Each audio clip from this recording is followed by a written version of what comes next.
form, then you put in a roller, like a roll-to-roll manufacturing, you print the individual, the device active layers, and then it's a very simple process. Well, definitely requires a lot of know-how, but once you are done, it's a very streamlined and the economy of scale leads to lower cost. You can basically print. So if I answer your question, nowadays the technology has advanced to some level that you can even print the atomic layer deposition in a roll-to-roll continuously. You can print by aerosol printing, inkjet, gravure, not only injection molding. That's another. So yes, to answer your question, you can print the whole device. And I know there are RFID tag companies like Thin Film Electronics in the Silicon Valley, San Jose. They are printing most of their stuff, even the silicon, like silicon dielectric, the layer, the semiconductor, which is the active layer for their thin film transistors. They are even printing. They have a process to print the doped silicon layers. I think I personally do printing of different electronic components by CVD, chemical vapor deposition. So it's also a roll-to-roll kind of a coating process, which somehow is like a printing. It's basically a continuous process. So to answer the question, I think the market has developed to such a level that you can print a wide array of materials, no problem with printing. Okay.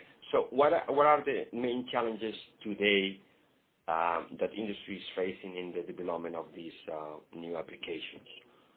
Challenges in terms of materials, in terms of processing. Could you please give us some flavor about the main challenges that industry is facing? Yes. So when you look into this, components, definitely one thing is that the complexity of the materials.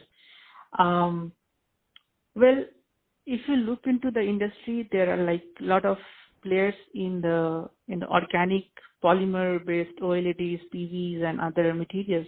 So there are challenges in terms of durability and longevity of these materials, how well they perform, the polymers, and a lot of ink. So basically, if you talk about in-mold injection, there's definitely challenges in terms of, how well you can process a polymer, which can be, elastic, can, sustain the stress and strain over the period, the yield strains and the viscoelasticity of the inks. One of the challenges is that to get low resistivity inks, like the sheet resistance of the ink needs to be lower to have a good material. So the ink development, stretchability, how well they can be injection molded. Okay. That's one of the challenges.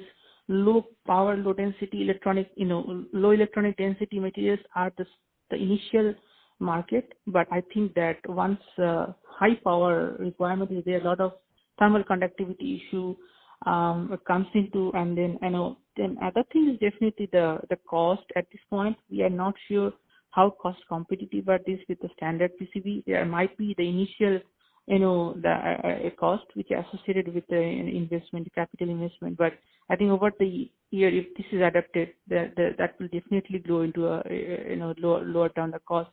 Some of these companies are saying that the time of creating these, integrated, touch sensors and the value-added products is reduced if you do this by roll-to-roll or printed, injection molded, almost by 40-50% time, is reduced. It's on half the time they can make an end product.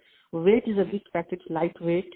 It's 70-80% of the weight is removed from the PCB board, so it's extremely conformal, flexible, and aesthetic values there. Manufacturing part is also simplified.